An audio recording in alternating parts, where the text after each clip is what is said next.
Hey friends. So I have our weekly inspiration and I wanted to put out a few thoughts about the word and the idea of flow, being in our flow. Isn't it a great word? And we usually use it, right, in such a positive way. Wow, I'm just in the flow right now. And the reason I'm putting this into a video for this week is I had the blessing of giving a talk at a church for a longer period of time on the idea of flow.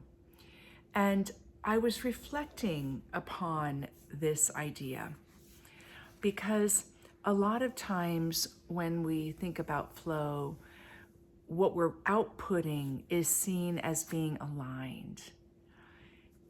However, what leads to that alignment is something that I would consider is a surrendered participation. For instance, when we use words that are wise, they flow from us because we are in a surrendered participation.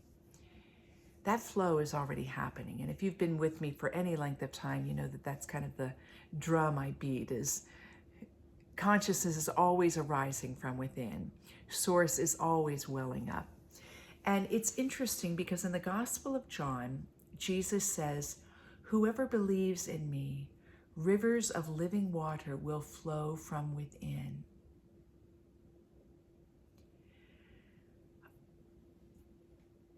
And this flow then has the quality of, yes, it's comforting. Yes, it accomplishes things. But rather, what he's pointing to is that it's the divine life happening through human consciousness. And now we don't need to get into the first part of that of whoever believes in me. I could give a whole talk on that. We'll save that for another time. But that quality of recognizing that flow is the divine life flowing through human consciousness. Now, I wanted to take a little bit of a psychological view of this, and I have a great book. It's called Flow, The Psychology of Optimal Experience, and it's by Mihaly Csikszentmihalyi. I always say his last name wrong. It's got more consonants than vowels. Csikszentmihalyi. And he had a question. He wondered what makes life fulfilled or meaningful. And he studied people from all backgrounds, and all demographics. He did the widest swath that he possibly could. And he found that there was something common, and he titled it Flow. That life is fulfilled when people are living in flow. Life is meaningful when people are living in flow. And he describes flow, because we could build a lot of assumptions into what that means, as complete absorption in life. Complete absorption in life. He uses the word that this is happy, so it's a good thing. But I was reflecting upon this because some of the characteristics he named are complete presence, that's being with it, a union between our awareness and our action, so what we're doing and what we're aware of is the same, it's in union, a loss of self-consciousness, where we're in something that's greater than ourselves, a sense of meaning, and effortless effort. Those are some of the characteristics. But when I was thinking about it, there was something that came up to me, and it was spurred by a series I watched recently. It was a series outlining the German,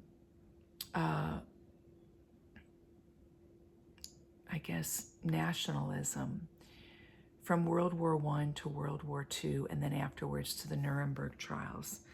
And it's been fresh on my mind. It was very intense. But when I look at that, and when I see how the movement took over so many people, there was a real absorption there that happened. And so I was putting it next to this because I know that's not what he means, that flow as the complete absorption in life could be represented in destructive movements like that, but it had all the same characteristics. There was a complete given to the moment of what they were about. All their actions and their ideologies were united with one purpose. They really, everyone that participated in it consciously, really, or coercively, right, really had a sense of something greater than themselves. They had a sense of meaning. And it seemed effortless. And I have to say, I looked at some of the footage when Hitler mainly, I know Himmler and others would say things from time to time, but when they would stand up and they'd say something, especially Hitler, the crowd would go wild with excitement and clapping. And I thought, well, it can't mean that universally. So if flow is to be seen as a complete absorption in life, there has to be some distinction between the kind of flow that's life-giving and the kind of flow that is destructive.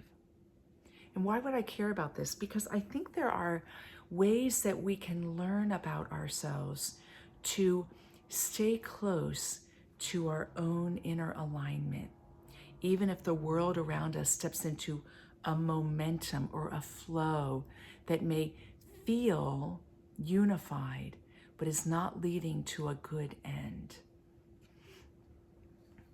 Here were two things, because Mihaly points out a number of qualities. Inner coherence and conscious participation were the two that really struck me as important distinctions here. It was clear when I watched this series, I mean, we know it with the Holocaust, so I don't need to point out the obvious. But as I was watching this series, I noticed that those that stepped into that flow or were caught in the stream of that flow were going against inner coherence. Where do we get signs of that? Because outwardly speaking, you wouldn't know. There were mainly men doing incredible violence, going into towns and just beating people up. Way before Hitler had the authority that he did have, they were just going in and just doing that. And how did they have inner coherence? Or how could you see that they didn't have inner coherence? What was pointed out partway through the series was that there was a lot of altering substances involved. And whatever alcohol was popular there, oftentimes the footmen, if you will, the SA or the SS and the soldiers, the footmen it was not uncommon, they said, for them to actually be drunk when they were doing it. And it was definitely the norm to get really drunk afterwards, which is a pointer to us. Now, we know what was being done was not life-giving, but it points to the fact that you can't hold that flow is the same as the flow that the psychology of optimal experience is talking about, because the inner coherence is gone, especially since they're getting drunk. And the conscious participation, right there, we can see that there was a certain mass delusion that overtook things. And when it came to the destruction, the men that were ordering it from the top down did not get close to it. And the few instances where they did, they had, what was noted in the series, a difficult time with it. Like it was an aversion if they saw something very destructive going right in front of them that showed the atrocity of it and the intensity of it. So that then, I know that sounds very severe for this reflection, but it points to something that can be very helpful for us, because we're meant to be in the flow. We're meant for flow. We're meant to be completely absorbed in our life. We're meant to. And in that being meant to, we have opportunities to consciously participate in assenting to the inner coherence of our being. So even when there's momentum around us that could be contagious, and I bet you can think of times in your life that you maybe got caught a little in it or were maybe the victim of it. Most of us are on one side or another, especially in our formative years with peer pressure.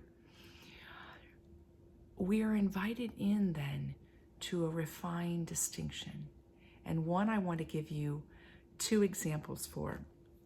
So when I think I was 20 and I was living in Santa Cruz, it was in a honeymoon period of my mystical experiences. They were very deep, very all-consuming. And in that, I was being refined in very subtle ways. And here were 2 ways. I was banqueting at the time too, because I was education, homelessness, working with homelessness, and then working 2 jobs. And one of them was catering and banqueting. And I would oftentimes work late nights because I was entrusted with a fair amount of responsibility. And it was not uncommon for me to go in the cooler and to get some sweet to eat, a piece of cake, a little tart or something. I wasn't doing anything wrong, but it's interesting. I would have actually been ashamed if somebody had been there, but I wasn't. We were allowed to eat there. We were allowed to take what we wanted. But my motive was emotional. I just wanted something sweet, and I felt the compulsion to have something sweet. And I remember I one night, and I will always remember this, and it's funny because I wondered if this story would ever have any significance. And now I'm telling it 40 years later, 40 years later. So it has significance, because when it happened, it didn't feel significant. I went to go to the big cooler, and I had my hand on the door, the big lever that pulls open the big walk-in cooler doors in restaurants. I had my hand on it, and the moment I put my hand on it, something in me dropped deep down into presence. And I recognized that it wasn't what I really wanted, that there was tension, that there was a piece in me from, my body and my emotions that wanted something sweet to eat, but there was another part of me that didn't want it, that wasn't really hungry, that recognized that this was just a compulsion and not actual coming from the best place. And I stopped, and I remember standing there for a moment as I presenced that distinction between the conflict in myself. And there was a piece in me that I'm sure at some point in your life you have done this. We all do it to some degree, where I said, but does it even matter? Like, who cares? Who cares? Why should I heed the inner stirring of what I really want? Who cares? But then I couldn't let go of the handle. And I couldn't open the door. I was torn. And I said, no, this may not feel like I'm in the flow, but I want to do what I know it is I really want. And I pulled my hand off the lever and turned around and walked away.